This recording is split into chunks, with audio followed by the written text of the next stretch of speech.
अस्सलाम वालेकुम students, I hope you all are fine and doing great. आज के लेक्चर में जो हम टॉपिक डिस्कस करने जा रहे हैं या जिस टॉपिक के अबाउट डिस्कस करने जा रहे हैं वो है हमारा माशरती ग्रोह यानी सोशल ग्रुप जिसे कहते हैं।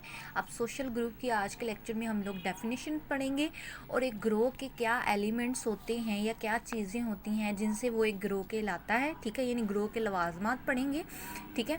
और थर्ड पॉइंट जो हम पढ़ेंगे वो ग्रोह की अहमियत और फ़वाइद क्या होते हैं हमारी ज़िंदगी में, वो हम लोग आज के लेक्चर में डिस्कस करेंगे, ठीक है। अब सबसे पहले तो हम लोग माशरती ग्रोह की डेफिनेशन पढ़ेंगे कि माशरती ग्रोह क्या होता है, ठीक है, इसके कॉन्सेप्ट को समझेंगे। सबसे पहले तो है कैरोलिन एच पर्सल के मुताबिक जो है वो ग्रोह लोगों के ऐसे मजमूए को कहते हैं जो एक दूसरे को जानते पहचानते हों और मुश्तरका तवक्कुआत की बुनियाद पर माशरती तफ़ाइल करते हों। इन हक़ाइक़ के अमली नतीजे में इन्हें पनाहियत का एहसास हो और अपनी शनाख्त भी इन्हीं हवालों से करती हों। सबसे पहली बात जो उन्होंने की है कि ग्रोह जो है वो लोगों के मजमूए का नाम है, ठीक है। अब दो या दो से ज़्यादा अफराद भी हो सकते हैं या दो अफराद का भी ग्रुप हो सकता है, ठीक है। तो ग्रुप जो है वो किसी भी सूरत में मौजूद हो सकता है, इसकी कोई तादाद मुतय्यन नहीं है कि इतने लोग होंगे तो वो गिरोह कहलाएगा, ठीक है, ठीक है। जैसे आपकी फ्रेंड्स सर्कल में अगर 4 लड़कियां हैं, ठीक है, या 4 आपके फ्रेंड्स हैं तो आप उनको ग्रोह कहते हो, ठीक है। वक्त गुजरने के साथ साथ आपकी किसी 5th पर्सन के साथ आपकी बॉन्डिंग अच्छी हो जाती है तो आप उसको भी अपने ग्रुप में शामिल कर लेते हो, तो वो आहिस्ता आहिस्ता आपके ग्रुप की तादाद के अंदर इजाफा होता चला जाता है, ठीक है। तो एक दूसरे को जानते पहचानते हो, अब जाहिर सी बात है आप किसी को जानते पहचानते हो और उसकी मुश्तरका तवक्कुआत यानी और आपका माशरती फाइल यानी आपकी इंटरेक्शन उसके साथ है, तभी आप उसको अपने ग्रुप में शामिल करते हो ना। और इन्हीं हक़ाइक़ के अमले नतीजे में इन्हें पनाहियत का एहसास होता है और आपका अपने ग्रुप के लोगों के साथ जो अटैचमेंट है वो ज़्यादा हो जाती है, ठीक है। आपका उनके साथ एहसास का जज्बा पैदा हो जाता है, ठीक है, और अपनी शिनाख्त भी इन्हीं हवालों से कराते हैं, ठीक है। जैसे अगर क्लास में कोई पूछ लेता है कि आपका बेस्ट फ्रेंड कौन है तो आप लोग कहोगे कि ये मेरी बेस्ट फ्रेंड है और ये हमारा ग्रुप है, ठीक है। तो आप अपनी शिनाख्त जो है अपने ग्रुप के हवाले से भी करवा सकते हैं। नेक्स्ट आ जाती है जी टी शेफर और पी लिमियम के मुताबिक जो है ग्रोह लोगों का ऐसा मजमुआ, वही बात जो ऊपर उन्होंने की, जो मुश्तरका मामूलात, इक़्तिदार और तवक्कुआत में बाकायदगी से और इरादतन हिस्सा लेते हों, ठीक है। यानी उन लोगों की जो है वो नॉर्म्स, वैल्यूज़ और जो उनकी है एक्सपेक्टेशन है वो एक जैसी होती हैं, ठीक है। यानी अगर ग्रुप के अफराद हैं वो रोज़ाना की बुनियाद पर या डेली या आप कह लें वीकली उनके जो नॉर्म्स या वैल्यूज़ हैं वो एक जैसी मिलती हों, ठीक है। और उस नॉर्म्स एंड वैल्यूज़ या उनकी ट्रेडिशन में वो जो चीज़ें पाई जाती हैं उनके अंदर वो लोग हिस्सा भी लेते हों, ठीक है। तो ये कम्युनिटी लेवल पे हम लोग बात कर सकते हैं अगर ग्रोह कहलाएगा। नेक्स्ट आ जाती है जी बोगर डास के मुताबिक ग्रोह से मुराद दो या दो से ज़्यादा अफराद हैं जिनकी तवज्जो का मरकज़ कोई मुश्तरका चीज़ हो, एक दूसरे को मुतासिर करते हों, जिनकी हमदर्दियाँ यकसा हों और जो यकसा अफ़ाल में शिरकत भी करती हों, ठीक है। अब इसकी एग्जाम्पल हम इस तरह ले सकते हैं कि अगर आप के फ्रेंड्स सर्कल में आप हो और आपका अनदर पर्सन है, ठीक है, तो वो आप दो या दो से ज़्यादा अफराद का भी ग्रुप हो सकता है और आपकी तवज्जो का मरकज़ कोई मुश्तरका चीज़ हो। जैसे आपका फ्रेंड सर्कल में अगर कोई ग्रुप बनना है, आप कहते हो कि मैंने एग्जामिनेशन में अच्छे मार्क्स लेने के लिए हम लोगों ने एक ग्रुप बना लिया और हम लोग अच्छी प्रिपरेशन करेंगे। अगर मैं कोई टॉपिक रेडी करती हूँ तो मैं अपने फ्रेंड्स के साथ शेयर करूँगी, अगर वो कोई टॉपिक रेडी करती है तो वो आपके साथ शेयर करेगी और आपको अंडरस्टैंड करवाने की कोशिश करेगी, ठीक है।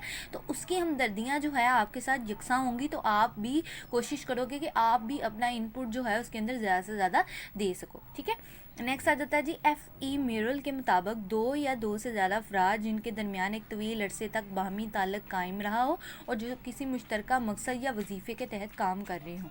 अब देखेंगे कि माशरती ग्रोह जो है वो दो तरह के हम लोग नेक्स्ट पढ़ेंगे, एक तो रस्मी होगा एक गैर रस्मी होगा। ये जो डेफिनेशन इसने बताई है F.E. मेरल ने वो उसने रस्मी ग्रोह की बताई है, यानी आप किसी ऑर्गेनाइजेशन के अंदर काम कर रहे हो या किसी इंस्टीट्यूशन के अंदर काम कर रहे हो तो आपका एक ग्रुप है, ठीक है। आपका कोई कमर्शियल का ग्रुप है कि आपने जो प्रोडक्ट्स आपकी कंपनी बना रही है उसकी आपने एडवर्टाइजमेंट करनी है तो उसका एक ग्रुप पूरा बन जाता है, ठीक है। तो आपको टास्क डिफरेंट मिलते हैं। अब वो जो लोग आपके साथ काम कर रहे हैं वो भी तो आपका ग्रुप कहलाएगा। फिर आप उस इंस्टीट्यूशन या उस ऑर्गेनाइजेशन के लिए एक जो उनका मकसद है उसके लिए काम कर रहे हो, ठीक है। तो वो जो चीज़ है वो भी आपके ग्रुप के अंदर शामिल हो जाती है। तो ये डेफिनेशन बेसिकली रस्मी ग्रुप के रिलेटेड इन्होंने यहाँ पे बताई है, ठीक है। नेक्स्ट आ जाता है मिकाइवर के मुताबिक ग्रोह बनी नो इंसान का ऐसा मजमुआ है जो एक दूसरे के साथ माशरती ताल्लुक़ में बंधा हो, ठीक है। अब जो है इंसान जो है वो एक सोशल एनिमल है, ठीक है। उसको किसी ना किसी मुकाम पर दूसरे इंसान की ज़रूरत पड़ती है। ये तो नहीं कि हर इंसान जो है वो अपनी हर ज़रूरत को खुद पूरा कर सकता है, ठीक है। उसे बाज़ार से भी अशिया की ज़रूरत पड़ती है, फिर उसे हर चीज़ जो घर में उसको चाहिए खाने पीने के लिए, वो खुद तो नहीं बना सकता, ठीक है। तो कुक तो खुद ज़ाहिर सी बात कर सकता है, लेकिन वो चीज़ जो जैसे प्रोडक्शन उसकी होती है वो चीज़ वो खुद नहीं कर सकता हर चीज़ की, ठीक है। तो उसके लिए उसको जो दूसरे लोगों की ज़रूरत पड़ती है, ठीक है। नेक्स्ट आ जाता है रॉबर्ट बेलिस के मुताबिक ग्रोह की तारीफ इस तरह करता है कि दो या दो से ज़्यादा अफराद जो एक ख़ास अरसा तक किसी मुश्तरका मकसद के लिए बाहमी रवाबत में मुंसलिक रहते हैं वो गिरोह कहलाते हैं, ठीक है। अब जैसे हमने पिछली डेफिनेशन ये वाली एफ ई मीरल की पढ़ी थी, उसमें भी उसने रस्मी गिरोह के मुताबिक डेफिनेशन की है, और इसने भी रॉबर्ट वेल्स ने भी जो है रस्मी गिरोह के मुताबिक डेफिनेशन की है कि ख़ास या किसी मुश्तरका मकसद के लिए हम लोग किसी जगह पे काम कर रहे हैं तो वो जो चीज़ है वो भी हमारा गिरोह कहलाएगी। अब ये डिफरेंट डेफिनेशंस हैं, इसमें से जो आपको अच्छे से अंडरस्टैंड हो गई है, ठीक है, वो आपने अच्छे से याद कर लेनी है, ठीक है। नेक्स्ट आ जाता है जी अब एलिमेंट्स ऑफ ग्रुप क्या होते हैं, यानी ग्रोह के लवाजमात क्या होते हैं। सबसे पहला पॉइंट कि दो या दो से ज़्यादा अफराद का होना ज़रूरी है, ठीक है। अब दो अफराद भी हो सकते हैं, दो से तीन भी हो सकते हैं, तीन से चार भी हो सकते हैं, वो आपके ग्रुप की सिचुएशन के ऊपर डिपेंड करता है। फिर नेक्स्ट आ जाता है जी बाहमी तफ़ाइल होना चाहिए, यानी उनके दरमियान सोशल इंटरेक्शन भी पाई जानी चाहिए, ठीक है। नेक्स्ट आ जाता है जी मुश्तरका गाज़ो मकासिद, यानी उनके जो गोल्स हैं अगर वो एक ग्रुप के अंदर किसी मकसद के तहत शामिल हुए हैं तो ज़ाहिर सी बात है ग्रुप के तमाम अफराद उसी मकसद के तहत काम करेंगे, तो उनका जो है इगराज़ो मकासिद वो भी सेम होने चाहिए, ठीक है। अब नेक्स्ट हम लोग पढ़ेंगे ग्रोह की अहमियत और फ़ायदे, यानी अगर हम किसी ग्रोह के हिस्सा हैं या हम किसी ग्रोह के लिए काम कर रहे हैं तो उसका फ़ायदा कितना हम लोगों को पहुंचता है, ठीक है। सबसे पहला जो पॉइंट है वो है इज्तिमाई मकासद का हसूल, ठीक है।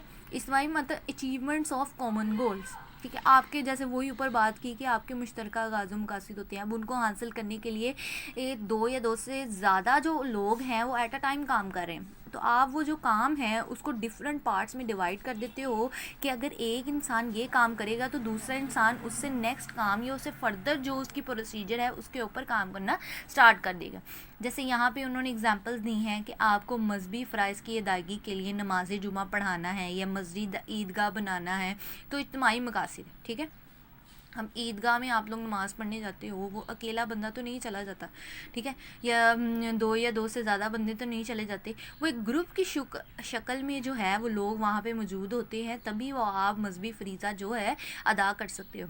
इसी तरह तलीम का हसूल है, घर पे आपको तलीम जो है आपकी मजहबी थोड़ी बहुत आपके पेरेंट्स देने की कोशिश करते हैं, आपको अच्छा बुरा बताने की कोशिश करते हैं, लेकिन आप जब किसी इंस्टीट्यूशन में जाके प्रॉपर रूल्स एंड रेगुलेशन के तहत तलीम हासिल करते हो तो वो भी जो है आपका इज्तिमाई मकसद का हसूल होता है। यानी बहुत से बच्चे जो हैं वो एक क्लास में पढ़ रहे होते हैं, तो आपका जो इज्तिमाई मकसद क्या होता है कि वो क्लास को पास करना और नेक्स्ट क्लास या फर्दर जो क्लास आपकी नेक्स्ट आएगी उसमें पहुंचना, ठीक है, अच्छे मार्क्स लेके, तो ये भी आपका इज्तिमाई मकसद का हसूल होता है। इसी तरह इन्होंने बहुत सी एग्जांपल दी हैं कि शादी ब्याह की जब रस्मात रखी जाती हैं तो उसमें भी लोगों को इनवाइट किया जाता है, तो वो भी एक इज्तिमाई मकसद क्या होता है।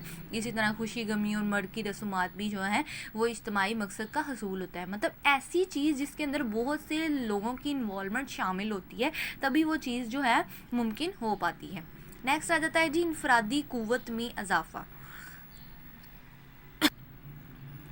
अब नेक्स्ट पॉइंट है इनफरादी क़ुव्वत में इजाफा। इसके अंदर इन्होंने बात की है कि अगर एक इंसान किसी ग्रुप का हिस्सा बन गया है तो ज़रूरी नहीं कि उसकी जो फिज़िकल स्ट्रेंथ है उसमें इजाफा हो गया है, ठीक है, बल्कि उसकी जो हम कह ठीक है, बल्कि उसकी जो मेंटल स्ट्रेंथ है उसमें इजाफा हो जाता है कि हाँ भी मेरे ग्रुप का मैं हिस्सा हूँ, मेरे ग्रुप के लोग मेरे साथ चलेंगे, मैं कुछ भी अगर काम करने की कोशिश करूँगा, ठीक है, तो वो चीज़ में उसका जो है उसकी जो सपोर्ट है अपने ग्रुप के साथ वो मजबूत हो जाती है, ठीक है। उसको फिर पता होता है कि अगर मैं ये काम करने जा रहा हूँ या हम ये काम कर रहे हैं तो इसके अंदर हमारी स्ट्रेंथ जो है दूसरे लोगों से, दूसरे इंडिविजुअल के मुकाबले में ग्रुप की स्ट्रेंथ जो है वो ज़्यादा हो जाती है, ठीक है। नेक्स्ट अब पॉइंट आ जाता है हमारा सकाफ़त की मुंतकली, ठीक है। अब सकाफ़त वही बात कि आपके जितने भी रसूमात हैं, आपकी जितने भी अकायद हैं, आपका इल्म है, वो आपके पेरेंट्स से या आपके बाओदाद से आपके अंदर मुंतकिल होता है, ठीक है। अब वो जो सकाफ़त की मुंतकिल है वो भी एज़ इट इज़ जैसे वो चीज़ पाई जा रही है उसको वैसे ही पहुंचाना, ये भी एक बहुत बड़ा किरदार अदा किया जाता है, ठीक है। अब इसके लिए ज़ाहिर सी बात है, अगर हमें कोई चीज़ या कोई असाइनमेंट्स मिलती है, हमें उस चीज़ का नहीं पता, जैसे फॉर एग्जांपल मैं कहती हूँ कि अगर मैं कहती हूँ कि मोंजोदड़ो के बारे में स्टूडेंट्स को कहती हूँ कि आप पता करके लाएं। अब बहुत सी पेरेंट्स ऐसे होते हैं जिनको उस चीज़ के बारे में नहीं पता होता, तो हम क्या करते हैं कि साइंस की हेल्प लेते हैं। आजकल टेक्नोलॉजी आपको पता है आ गई है, कंप्यूटर्स के ऊपर आप लिखते हो कोई भी सेंटेंस तो उसका पूरा बायोडाटा वो आपको निकाल के दे देता है, ठीक है। तो आप वही बात कि आप मोंजोदड़ो को लिखोगे उसकी हिस्ट्री के अबाउट, तो वो सारा आपको हिस्ट्री उसकी बता देगा कि पहले यहाँ पे ये चीज़ें होती थी, ये लोग रहते थे, ऐसे हथियारों के साथ लड़ाइयाँ करते थे, ऐसी ज़िंदगी बसर करते थे। तो वो सारी एज़ इट इज़ जैसे वो चीज़ें थी उनकी सकाफ़त वैसे आपको टेक्नोलॉजी के ज़रिए वो जो इल्म है आप तक ट्रांसफ़र हो जाएगा, ठीक है। फिर आपको उस चीज़ के बारे में नॉलेज हो जाएगी। नेक्स्ट पॉइंट आ जाता है जी शख्सियत की नशुनमा।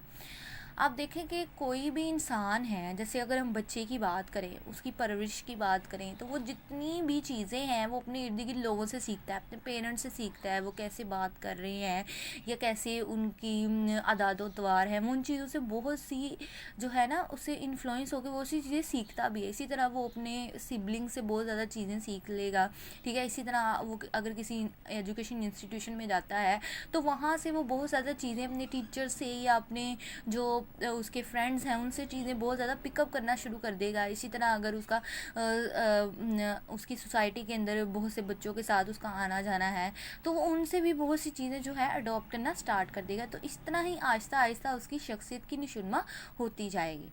नेक्स्ट आ जाता है जी माशरती इस्तेकाम यानी सोशल सोलिडेरिटी कैसी आती है।